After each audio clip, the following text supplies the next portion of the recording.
முதல் முறையா world wrestling Tamil சேனலுக்கு வர்றீங்களா? அப்போ கீழே உள்ள சப்ஸ்கிரைப் பட்டனுக்கு ஒரு ஆர்கேவ் போடுங்க. அப்படியே பக்கத்துல உள்ள பெல் ஐகானுக்கு ஒரு சூப்பர்மேன் பஞ்ச் போடுங்க. அப்போதான் நாங்க போடக்கூடிய வீடியோ உடனுக்குடன் உங்களால பார்க்க முடியும்.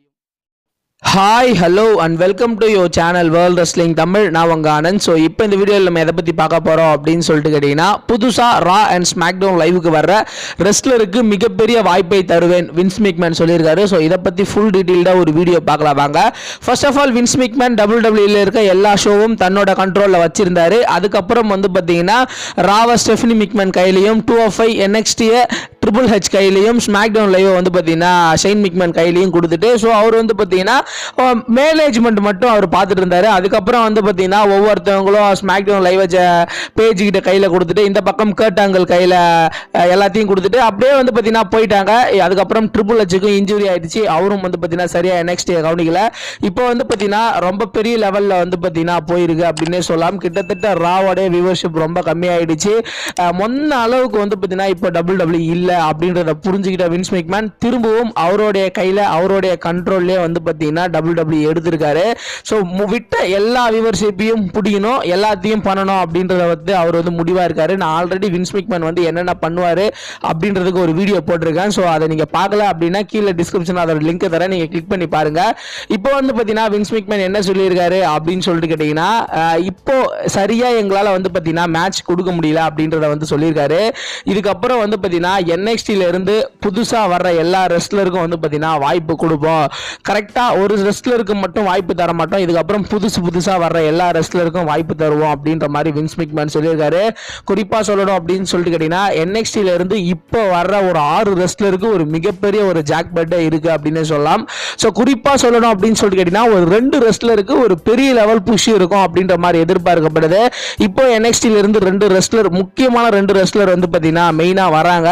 அவங்களுக்கு வந்து பார்த்தீங்கன்னா ஒரு மிகப்பெரிய லெவலில் வந்து பார்த்தீங்கன்னா ஒரு எதிர்பார்ப்பு இருக்கு. ஒன்று வந்து பார்த்தீங்கன்னா லான்ஸ் சால்வன். இவர் வந்து பார்த்தீங்கன்னா ஆல்ரெடி ராக் வருவாரா, ஸ்மாக்டவுன் லைவுக்கு வருவாரா அப்படின்ற எதிர்பார்ப்போடையே வந்து பார்த்தீங்கன்னா WWE அதுக்கான ஹைப் உருவாக்கிட்டு இருக்காங்க. இப்போ கடைசி இந்த வாரத்தில் வந்து பார்த்தீங்கன்னா ஒரு 6 பேரோட நேம் வந்து பார்த்தீங்கன்னா அதில் ஜாயின் பண்ணிட்டாங்க. இதில் முக்கியமாக இருக்கிற ஒரு ஆள் யார் அப்படின்னு சொல்லிட்டு கேட்டால் EC3. இவர் வந்து பார்த்தீங்கன்னா ஆல்ரெடி TNAல இருந்த ஒரு ரெஸ்லர். அவர் வந்து பார்த்தீங்கன்னா ஒரு பெரிய ஃபேன் ஃபாலோயிங் இருக்க ஒரு நல்ல ரெஸ்லர் தான் அவரு இப்போ வந்து பார்த்தீங்கன்னா இந்த 2 ரெஸ்லர் மெயின் ராஸ்டருக்குள்ள வந்தாங்கன்னா இவங்க 2 பேரையும் ஒரு பெரிய புஷ் கொடுக்க போறதா ஒரு அப்டேட் வந்து பார்த்தீங்கன்னா கிடைச்சிருக்கு. ஸோ இது இல்லாமல் 205 இருந்து முஸ்தபா அலி இப்போ வந்து பார்த்தீங்கன்னா ஸ்மாக்டவுன் லைவுக்கு வந்தார். ஸ்மாக்டவுன் லைவுக்கு வந்த 2வது வாரமே வந்து பார்த்தீங்கன்னா WWE சாம்பியனாக இருக்க டேனியல் பிரையனை பீட் பண்ணுற அளவுக்கு அவருக்கு வந்து பார்த்தீங்கன்னா ஒரு பெரிய ஹைப்பை கொடுக்குறாங்க. ஸோ ரோமன் ரிங்ஸை ஒரு 2-3 வருஷம் கழிச்சு ஜான்சினா எப்படி எனக்கு அடுத்தது ரோமன் ரிங்ஸ் தான் அப்படின்னு சொல்லிட்டு அவருடைய கையை தூக்கி காட்டினாரோ, அதே மாதிரி இப்போ இந்த வாரம் நடந்த ஸ்மாக்டவுன் லைவ்ல வந்து பார்த்தீங்கன்னா AJ ஸ்டைல் அதே விஷயத்தை வந்து பார்த்தீங்கன்னா முஸ்தபா அலிக்கு பண்ணியிருக்காரு. அதுக்கப்புறம் வந்து பார்த்தீங்கன்னா கெவின் ஓவன்ஸ் அண்ட் சாமி ஜெயின். ஸோ இவங்க 2 பேரையும் இதுக்கப்புறம் வந்தாங்கன்னா இவங்களை பயங்கரமாக யூஸ் பண்ணணும் அப்படின்ற மாதிரி வின்ஸ் மெக்மேன் சொல்லியிருக்காரு. அவங்க 2 பேருக்காக ஒரு பயங்கரமான ஒரு ஸ்டோரி லைன் ரெடி ஆகிட்டு இருக்கு அப்படின்ற மாதிரி சொல்றாங்க. ஸோ இப்போதைக்கு NXTல இருந்து இதுக்கு முன்னாடி பல வருஷங்களுக்கு முன்னாடி வந்த NXT ரெஸ்லர்ஸ் யாருமே சரியா ஒரு பெரிய லெவலுக்கு போல.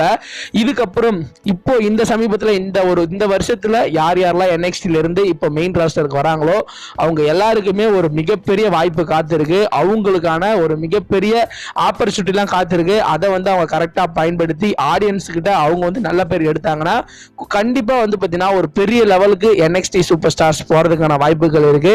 நீங்க வந்து NXTல இருந்து எந்த சூப்பர் ஸ்டார் மெயின் ராஸ்டருக்கு டெபியூட் ஆகணும் அப்படின்னு சொல்லிட்டு நீங்க நினைக்கிறீங்களோ அந்த சூப்பர் ஸ்டாரோட நேம் வந்து பார்த்தீங்கன்னா கீழே கமெண்ட் செக்ஷன்ல கமெண்ட் பண்ணுங்க. இந்த வீடியோ உங்களுக்கு பிடிச்சிருந்தா லைக் பண்ணுங்க, ஷேர் பண்ணுங்க.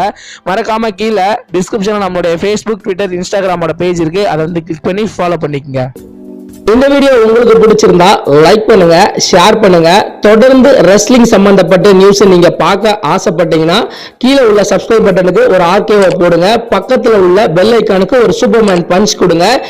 தொடர்ந்து என் வீடியோ நீங்க பார்த்துக்கிட்டே இருக்கலாம். இந்த பக்கத்துல இருக்க இந்த வீடியோவை நீங்க பார்க்கல அப்படின்னா கிளிக் பண்ணி செக் பண்ணி பாருங்க. இன்னும் நிறைய வீடியோஸ்ல நான் உங்களை சந்திக்கிறேன். தேங்க்ஸ் ஃபார் வாட்சிங்.